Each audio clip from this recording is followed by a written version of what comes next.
Dans cette vidéo, nous allons parler des escaliers de la richesse, c'est-à-dire que l'escalier que tu dois prendre pour atteindre l'indépendance financière. Tiré dans ce fameux livre, La chèvre de ma mère de Ricardo Kanyama. Donc, si vous n'avez pas eu l'occasion de lire ce livre, c'est un bible du business. C'est un très bon livre. Ne vous inquiétez pas, à travers cette vidéo, vous allez comprendre la partie la plus importante dans ce livre, c'est-à-dire que la partie où on parlait comment faire pour sortir, je ne dirais pas dans la pauvreté, parce que moi, je fais partie des personnes qui croient maintenant la pauvreté, c'est une question de mentalité. Si vous êtes pauvre dans la tête, vous allez aussi pauvre aussi physiquement ou bien dans les poches. Mais c'est-à-dire que sortir dans certaines situations difficiles. Parce que ce qui bloque certaines personnes, ce n'est pas la quantité de l'argent que vous gagnez qui est important, mais c'est la manière, la perception, c'est-à-dire que votre comportement, votre éducation financière qui définit ou bien qui détermine votre avenir financier. Dans ce livre, même si vous avez déjà lu le livre, ne vous inquiétez pas, parce qu'il y a beaucoup de personnes que j'ai rencontrées aussi qui ont déjà lu le livre, mais qui n'ont pas bien compris le livre.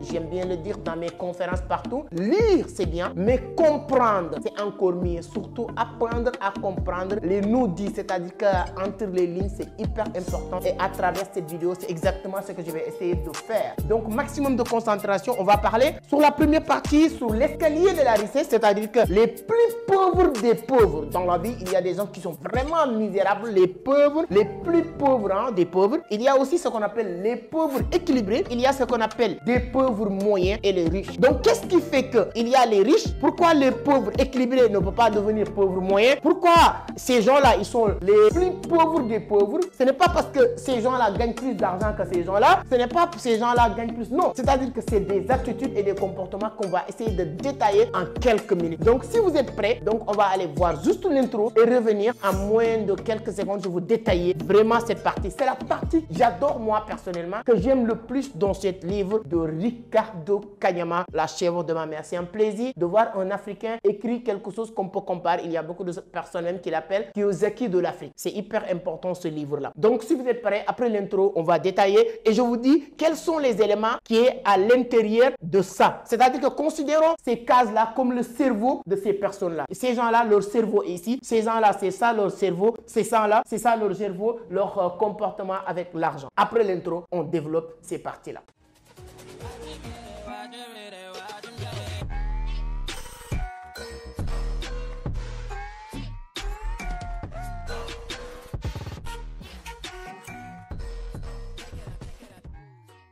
Alors, merci beaucoup, merci, mais avant d'attaquer le sujet, si c'est la première fois que vous tombez sur mes vidéos, permettez-moi de me présenter rapidement. Mon nom est Amadou Seck, je suis le fondateur de Vision d'Afrique, initiateur du club Entreprendre Autrement. Ici, on parle de business, d'investissement, de l'entrepreneuriat, mais surtout de la crypto. Donc, si l'une de ces thématiques vous intéresse, vous êtes au bon endroit. La seule chose qu'il vous reste à faire, c'est de vous abonner, activer les notifications pour être informé sur chaque publication. On parle beaucoup de la crypto-monnaie avec beaucoup d'humilité. Voilà, Vision d'Afrique était nominée 2 fois l'une des meilleures entreprises dans le domaine de l'économie numérique en Afrique de l'Ouest. Aujourd'hui, si vous voulez apprendre sur le trading, sur la crypto, allez sur la barre de description. Il y a beaucoup de liens qui pourront vous permettre de profiter des formations gratuites sur la crypto. Alors là, comme je l'ai dit tout à l'heure, on va attaquer le sujet. On va parler de Ricardo Kanyama. Comme vous le savez très bien, Ricardo Kanyama, c'est un jeune qui vivait dans une famille polygame avec son père qui avait un peu de sous, un peu stable financièrement. Mais du jour au lendemain, son père est décédé. Donc sa mère et le co-épouse ou bien sa tante,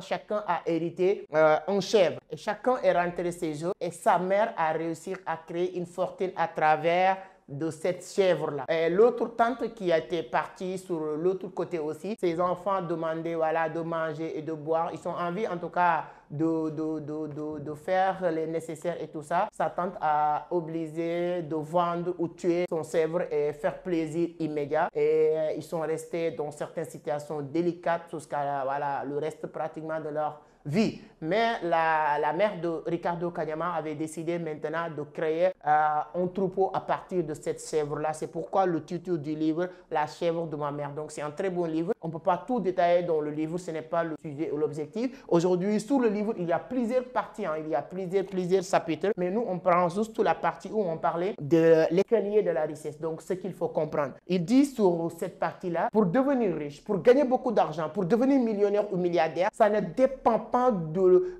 la quantité ou du montant que vous gagnez aujourd'hui. Peu importe le montant que vous gagnez, mon cher ami, je le dis, je te regarde yeux dans les yeux et te dire que tu peux devenir millionnaire. C'est-à-dire que vous gagnez 50 000, vous gagnez 100 000, vous gagnez 1 million. Ce qui est important, toi qui gagnes 100 000, tu peux devenir multimillionnaire à la place de celui qui gagne 1 million aujourd'hui. Si celui qui gagne 1 million, il a une mauvaise mentalité de gestion d'argent. C'est ici qu'on commence. Quels sont les plus pauvres des pauvres? Ce n'est pas parce qu'ils n'ont pas de l'argent, ils gagnent de l'argent. Dans cet escalier, disons que tout le monde gagne de l'argent, mais c'est le comportement. Les pauvres parmi les plus pauvres parmi les pauvres, ils sont ce qu'on appelle revenus, moyens, dépenses. Écoutez attentivement. Toutes les personnes qui sont dans cette case, dans cette situation difficile, délicate, qui sont les pauvres, les plus pauvres, ce sont des gens qu'on appelle revenus, moyens. Est-ce que vous avez bien compris? Revenus, moyens, dépenses. C'est-à-dire que ce qu'ils dépensent par mois est plus même ce qu'ils gagnent. Disons la personne gagne 1000 euros par mois, 1000 euros par mois, mais ses dépenses mensuelles est 1200 euros. Et il va commencer à se justifier en disant non,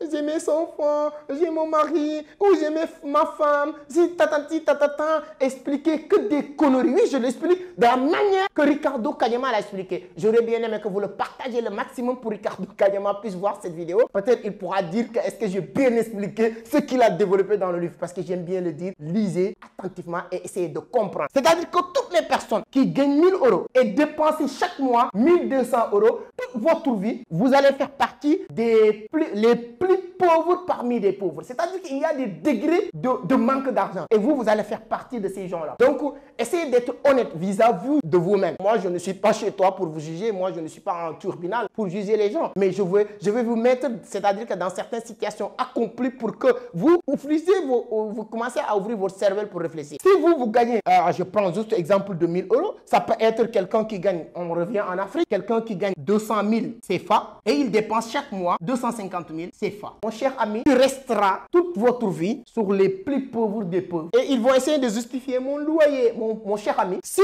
c'est votre cas et vous payez le loyer 100 000 par mois, sors dans cet appartement ou bien cette chambre, allez chercher un appartement où tu payes 50 000. C'est possible. Mais tu veux montrer les gens que non, tu gagnes 200 000, tu vas vivre dans une standing un peu élevé pour dépenser plus que ce que vous gagnez. Tu n'as pas besoin d'aller loin. Si vous faites partie de ces gens-là et vous ne décidez pas de changer, rassurez-vous que vous allez faire partir éternellement les plus pauvres des pauvres. C'est ça que Ricardo Kanyama a appelé vraiment sur l'escalier de la richesse. Donc si on vient sur les pauvres équilibrés, les pauvres équilibrés, ce sont des personnes qu'on appelle revenus égale dépenses. Toutes les personnes qui gagnent de l'argent et le dépensent, ce sont des pauvres équilibrés. Et ces gens-là même, pourquoi je reviens ici, c'est très grave. Parce qu'il y a une forte chance que ces genres de personnes peuvent finir en prison ou bien tout le temps ils ont des problèmes avec leurs amis et d'autres personnes parce qu'ils vont aller même prendre du crédit pour accomplir, je ne sais pas, combler cette vide-là. Les pauvres équilibrés, ce sont des personnes qu'on appelle revenus égale dépenses. Ce monsieur-là, il gagne 1000 euros, 1000 dollars, oui, cette fois-ci dollars, et il se débrouille pour dépenser 1000 dollars par mois. Il gagne 1000 dollars, il se débrouille pour dépenser 1000 dollars par mois. Je vous le jure, tu seras toujours, comment on appelle-t-on, pauvre équilibré. Oui, tu dois à personne l'argent, ce sont des personnes souvent même très orgueilleuses qui essayent de bien s'habiller comme ça, qui disent que non, moi je dois à personne l'argent, je suis chez moi. Mais cher ami, tu es chez toi, mais tu as quoi? Si demain il y a une catastrophe, accident, si demain il y a une maladie, si quelqu'un qui gagne de l'argent ne réfléchit pas, si demain cette robinet ne fonctionne plus, qu'est-ce qui va se passer? C'est-à-dire qu'il n'a rien compris en business. Voici les pauvres équilibrés. Disons, je reviens en CFA, quelqu'un qui gagne 200 000 encore CFA, mais il se débrouille pour dépenser 200 000 par mois. Ce sont des personnes qu'on appelle les pauvres équilibrés. D'accord? Donc, peu importe maintenant le montant que vous gagnez, essayez de voir, est-ce que vous êtes dans cette case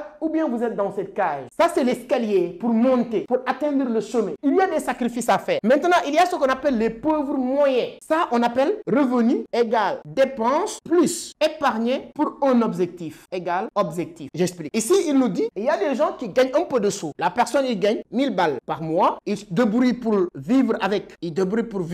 C'est-à-dire que les dépenses à 800 dollars. Il lui reste 200 dollars à épargner pour un objectif. Lui, aujourd'hui, c'est oui, j'ai épargné 200 euros pour 3 mois pour que je lance la télévision. Oui, j'ai épargné épargne 200 $ pour 3 mois. Après, je vais changer les fauteuils, le mobilier de la maison. Puis après ça, je épargne 200 € pour que je change mon téléphone.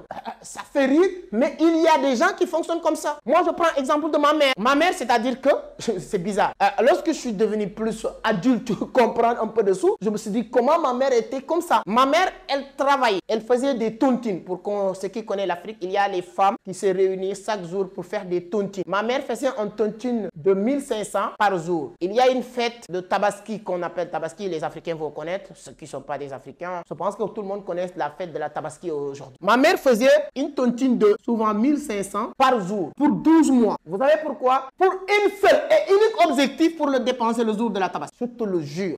Ça fait tellement rire. Mais si vous êtes tous les Africains qui vont regarder cette vidéo, vont se retrouver. Sûrement, vous connaissez des gens qui fonctionnent comme ça. Des tontines. Il y a des femmes qui font des tontines pour 2 ans, pour 3 ans, pour le jour du mariage de leurs enfants. J'ai une fille, je fais tontine dans le quartier pour le jour.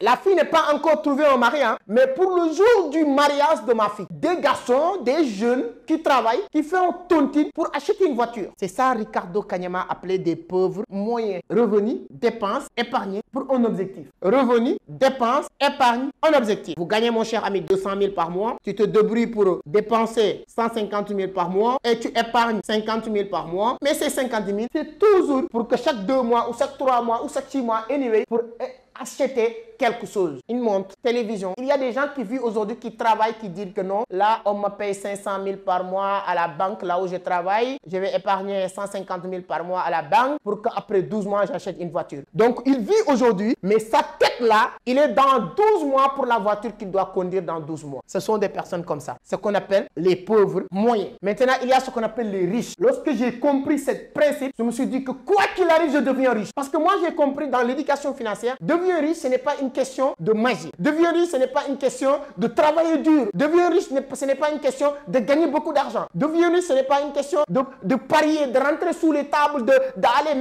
déposer 2 jeux dans 4 rues croisées, ce ne sais pas, des conneries là. Devenir riche, ce n'est pas de prendre de l'eau à la mer pour se laver, etc. Non.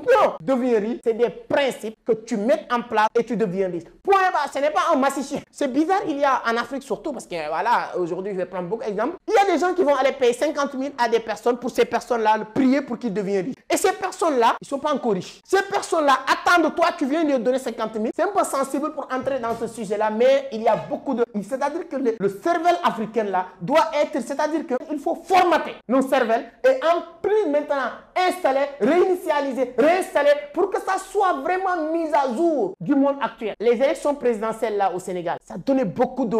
Les dernières élections présidentielles au Sénégal. Vous avez le camp de Sonko et Diomaye Faye qui sont au pouvoir actuellement. C'est des gens qu'on avait un peu diabolisés avec les marabouts, entre guillemets.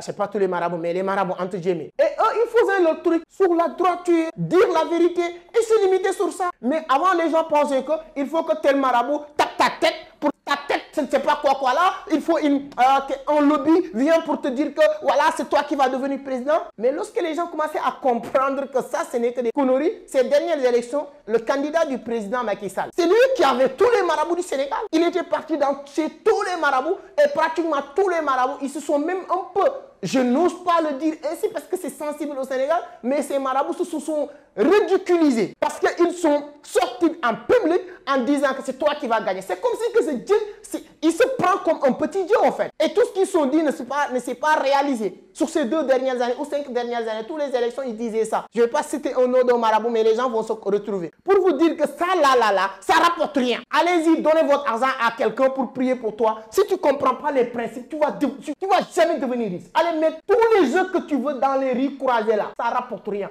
Moi, si je vois ces œufs là, je vais le prendre pour faire un bon omelette. Ça va rien changer. Alors, les riches, ce sont des personnes, selon Ricardo Kanyama, revenu égale plus dépenses égale dépenses plus épargne pour investir. Tu gagnes 1000 balles, tu gagnes 1000 $ par mois, tu débrouilles pour vivre avec les 700 $ même, tu épargnes 300 $ et chaque 3 mois, tu te retrouves avec 900 $ à investir quelque part. Chaque 3 mois, tu te débrouilles pour créer un petit source de revenu. Chaque 3 mois, tu te débrouilles pour créer un source de revenu. C'est-à-dire que j'ai un principe que je donne à mes gars ici. Si vous voulez, donne-moi votre point de vue sur les commentaires. Si vous voulez, je peux vous faire une autre vidéo pour vous apprendre comment 2 personnes maintenant, comment en pratique. Comment deux personnes peuvent utiliser ce principe? Moi, lorsque j'ai compris ça, je l'enseigne à beaucoup de personnes qui sont en train de faire des résultats extraordinaires. Mettez des likes, dis-moi sur les commentaires. Si vous voulez, je vais vous faire la vidéo sur deux personnes. Comment le mettre en pratique? C'est que faites-nous une vidéo comment le mettre en pratique. Dites sur les commentaires, faites-nous une vidéo comment le mettre en pratique. Ce sera un plaisir de vous faire une vidéo pour vous expliquer comment mettre ce principe en pratique. Avec deux personnes en 5 minutes, tu le comprends très bien. Parce que là, si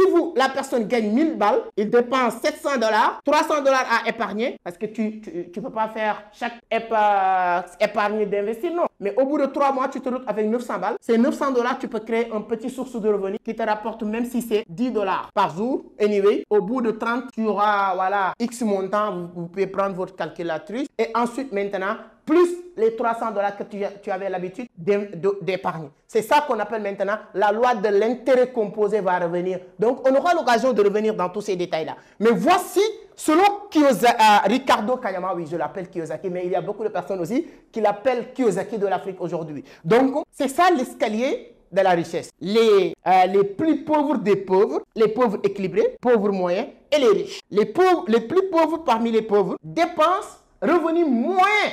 Dépenses, c'est-à-dire que c'est des gens qui dépensent plus de ce qu'ils gagnent. Et il y a ce qu'on appelle des pauvres équilibrés, c'est-à-dire que les gens qui vont gagner, voilà, et dépenser. Gagner, dépenser. Il y a ce qu'on appelle les pauvres moyens, les gens qui gagnent, dépensent, épargnent pour un objectif. Épargner pour acheter un téléphone. Épargner pour changer les meubles. Les pauvres moyens, les riches, revenus, dépenses, épargner, investir. Donnez-moi votre point de vue sur les commentaires, ce sera un grand plaisir si vous avez appris beaucoup de choses, si vous avez compris ce principe avec Ricardo Kanyama. Donc, ce sera un grand plaisir. Donc, dis-moi sur les commentaires si vous voulez que je vous fasse une vidéo comment mettre cette partie en pratique. Ce sera avec un grand plaisir de partager ça avec vous. Donc, merci beaucoup. N'oubliez pas de liker la vidéo, de partager le maximum si vous n'êtes pas abonné. Vous n'êtes pas gentil. Et j'ai remarqué sur les stats de la page, pratiquement 50 à 60% des gens qui regardent les vidéos ne sont pas abonnés. C'est gratuit. Pourquoi? Vous êtes honte d'abonnés? Soyez gentils. On parle beaucoup aussi du trading de la crypto-monnaie. Ce sera avec un grand plaisir de vous accompagner et de vous servir tous les temps. Merci beaucoup. À la prochaine. Ciao.